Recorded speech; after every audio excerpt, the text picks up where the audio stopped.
بسم الله الرحمن الرحيم وقال الذين لا يرجون لقاءنا لولا أنزل علينا الملائكة أو نرى ربنا لقد استكبروا في أنفسهم وعتوا عتوا كبيرا يوم يرون الملائكة لا بشرى يومئذ للمجرمين ويقولون حجرا محجورا وقدمنا إلى ما عملوا من عمل فجعلناه هباء منثورا أصحاب الجنة يومئذ خير مستقرا وأحسن مقيلا ويوم تشقق السماء بالغمام ونزل الملائكة تنزيلا الملك يومئذ الحق للرحمن وكان يوما على الكافرين عسيرا ويوم يعض الظالم على يديه يقول يا ليتني اتخذت مع الرسول سبيلا يا ويلتى ليتني لم أتخذ فلانا خليلا لقد أضلني عن الذكر بعد إذ جاءني وكان الشيطان للإنسان خذولا وقال الرسول يا رب إن قوم اتخذوا هذا القرآن مهجورا وكذلك جعلنا لكل نبي عدوا من المجرمين وكفى بربك هاديا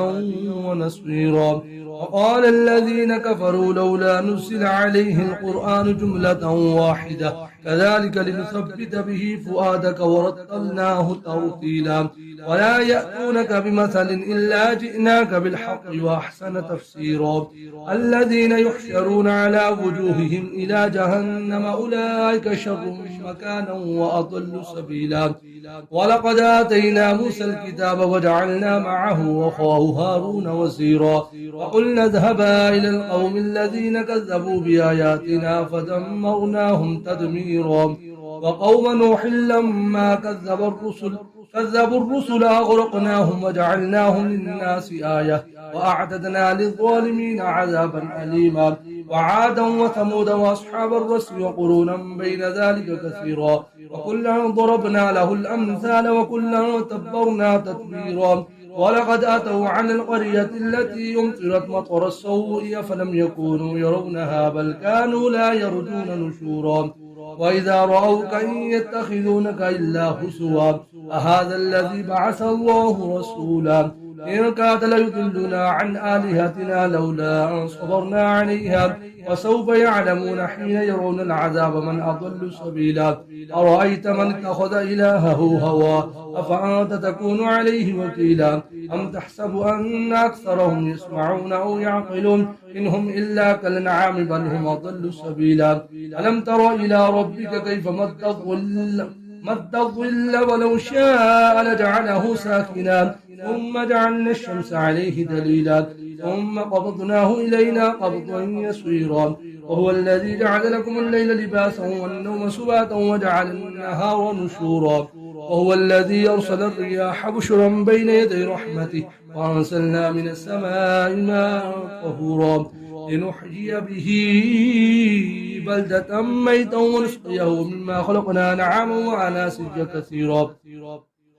ولقد صرفناه بينهم ليذكروا فأبى أكثر الناس إلا كفورا ولو شئنا لبعثنا في كل قرية نذيرا فلا تطع الكافرين وجاهدهم به جهادا كبيرا وهو الذي مرج البحرين هذا عذب فرات وهذا ملح أجاج وجعل بينهما برزخا وحجرا محجورا وهو الذي خلق من الماء بشرا فجعله نسبا وسهرا وكان ربك قديرا ويعبدون من دون الله ما لا ينفعهم ولا يضرهم وكان الكافر على ربه ظهيرا وما أرسلناك إلا مبشرا ونذيرا قل ما أسألكم عليه من أجر إلا من شاء أن يتخذ إلى ربه سبيلا وتوكل على الحي الذي لا يموت وسبح بحمده وكفى به بذنوب عباده خبيرا الذي خلق السماوات والأرض وما بينهما في 6 أيام ثم استوى على العرش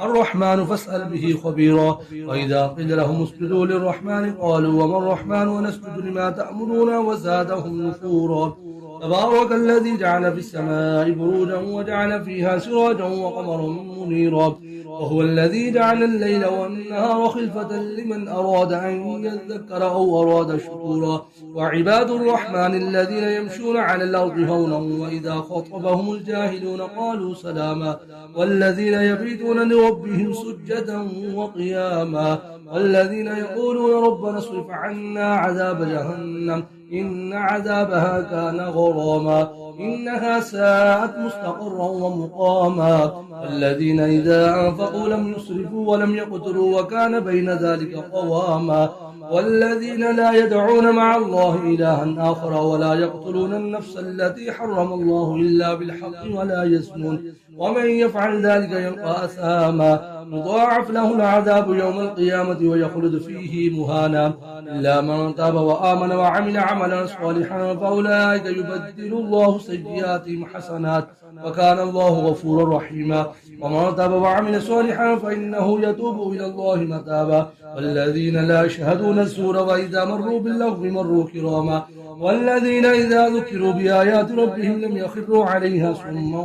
وعميانا والذين يقولون ربنا هب لنا من أزواجنا وذرياتنا قرة أعين واجعلنا للمتقين إماما أولئك يجزون الغرفة بما صبروا ويلقون فيها تحية وسلاما خالدين فيها حسنت مستقرا ومقاما قل ما يعبأ بكم ربي لولا دعاؤكم فقد كذبتم فسوف يكون لزاما بسم الله الرحمن الرحيم قاسم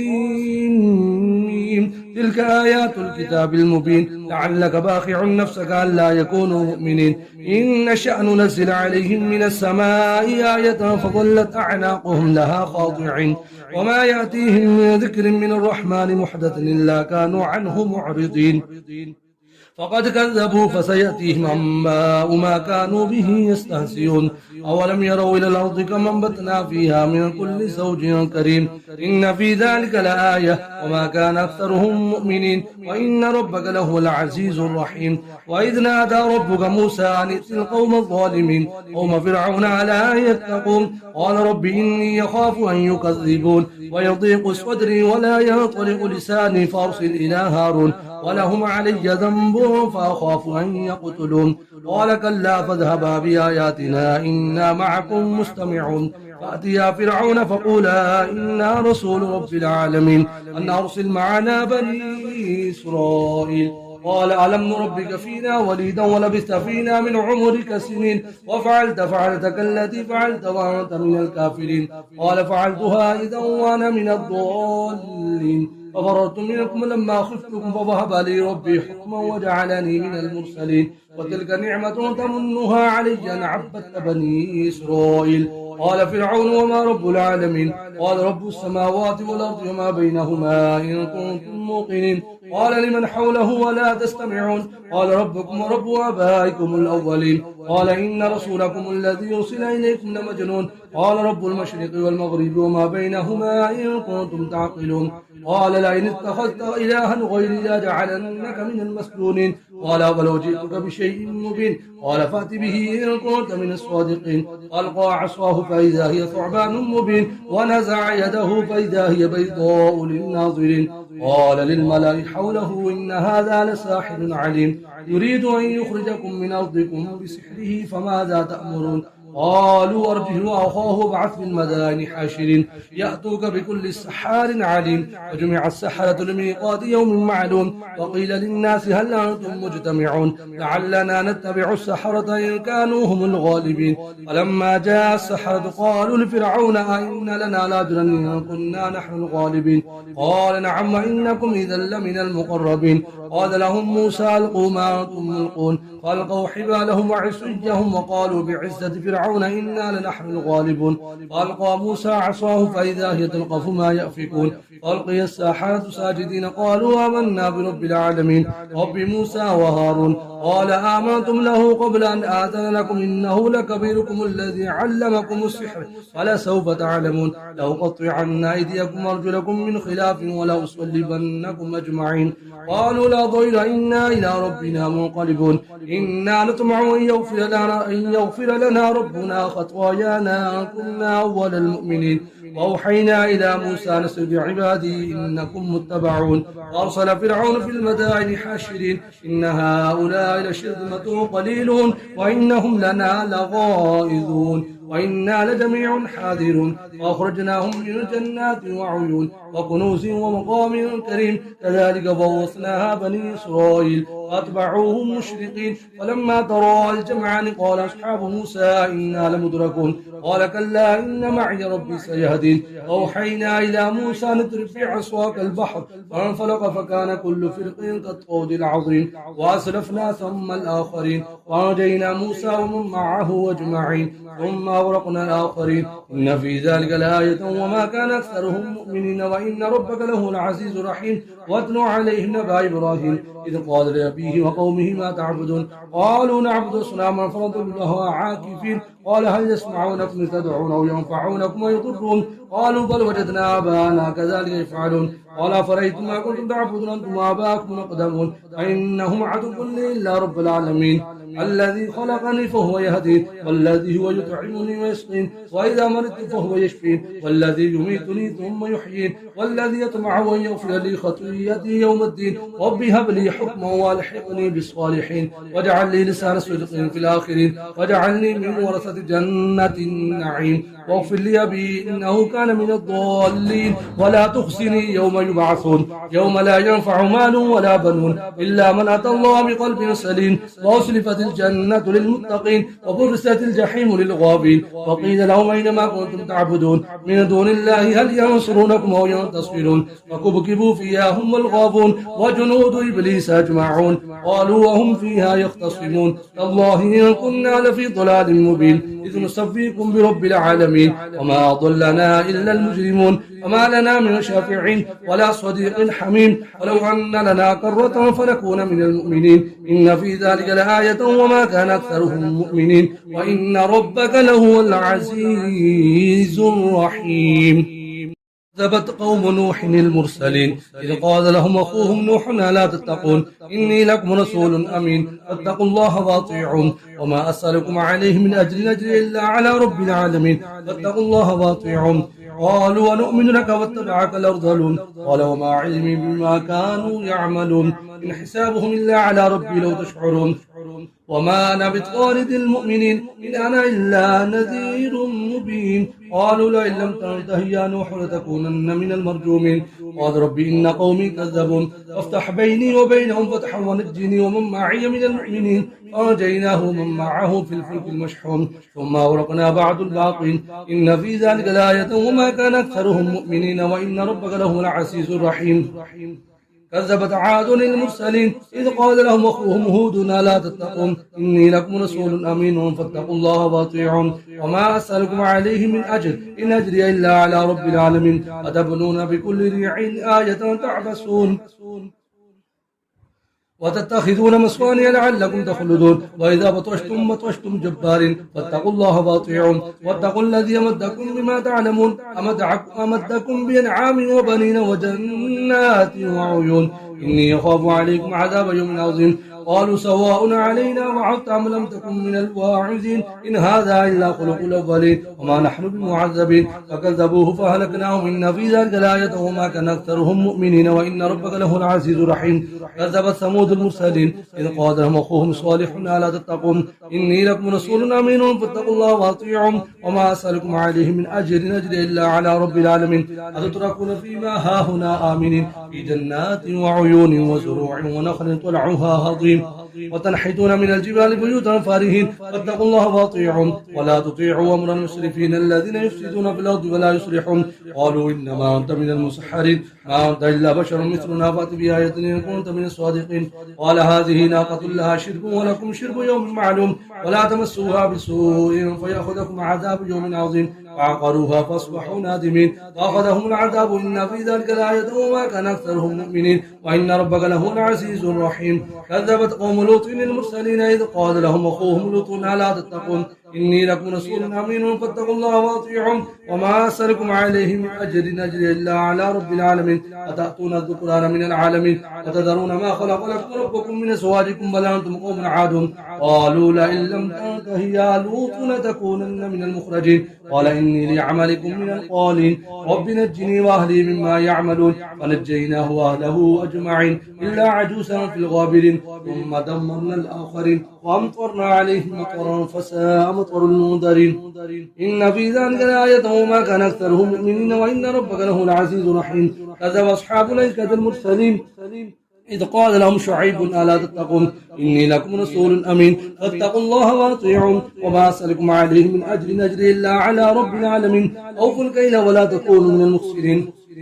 وازنوا بالقسطاس المستقيم ولا تبخسوا الناس أشياءهم ولا تعثوا في الأرض مفسدين واتقوا الذي خلقكم والجبلة الأولين قالوا إنما أنت من المسحرين وما أنت إلا بشر مثلنا وإن ظنك لمن الكاذبين واسقط علينا كسفا من السماء إن كنت من الصادقين قال ربي أعلم ما تعملون فكذبوه فأخذهم عذاب يوم الظلة إنه كان عذاب يوم عظيم إن في ذلك لآية وما كان أكثرهم مؤمنين وإن ربك له العزيز الرحيم وإنه لتنزيل رب العالمين نزل به الروح الأمين على قلبك لتكون من المنذرين بلسان عربي مبين وإنه لفي زبور الأولين أولم يكن لهم آية أن يعلمه علماء بني إسرائيل ولو نزلناه على بعض الأعجمين فقرأه عليهم ما كانوا به مؤمنين كذلك سلكناه في قلوب المجرمين لا يؤمنون به حتى يروا العذاب الأليم فيأتيهم بغتة وهم لا يشعرون فيقولوا هل نحن منذرون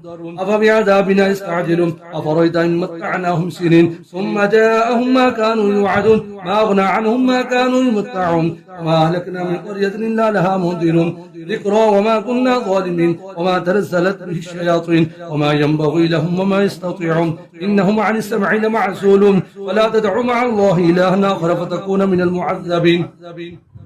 وأنذر عشيرتك الأقربين واخفض جناحك لمن اتبعك من المؤمنين فإن عصوك فقل إني بريء مما تعملون وتوكل على العزيز الرحيم الذي يراك حين تقوم وتقلبك في الساجدين إنه هو السميع العليم هل أنبئكم على من تنزل الشياطين تنزل على كل يفاك أثيم يلقون السمع وأكثرهم كاذبون والشعراء يتبعهم الغابون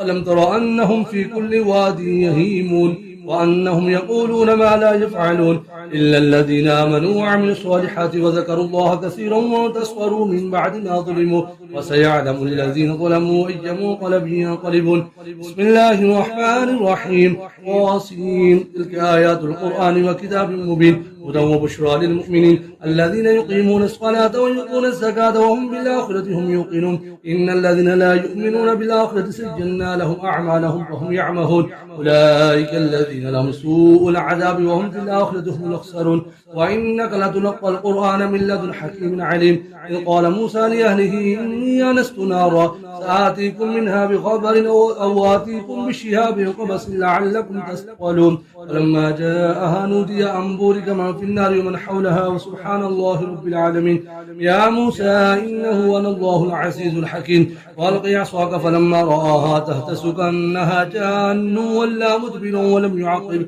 يا موسى لا تخف إني لا يخاف لدي المرسلون إلا من ظلم ثم بدل حسنا بعد سوء فإني غفور رحيم وأدخل يدك في جيبك تخرج بيضاء من غير سوء في 9 آيات إلى فرعون وقومه إنهم كانوا قوما فاسقين فلما جاءتهم آياتنا مبصرة قالوا هذا سحر مبين وجحدوا بها واستيقنتها أنفسهم ظلما وعلوا فانظروا كيف كان عاقبة المفسدين ولقد آتينا داود وسليمان علما وقال الحمد لله الذي فضلنا على كثير من عباده المؤمنين وورث سليمان داود وقال يا أيها الناس علمنا منطق الطير وأوتينا من كل شيء إن هذا لهو الفضل المبين وحشر لسليمان جنوده من الجن والإنس والطير فهم يوسعون حتى إذا أتوا على واد النمل قالت نملة يا أيها النمل ادخلوا مساكنكم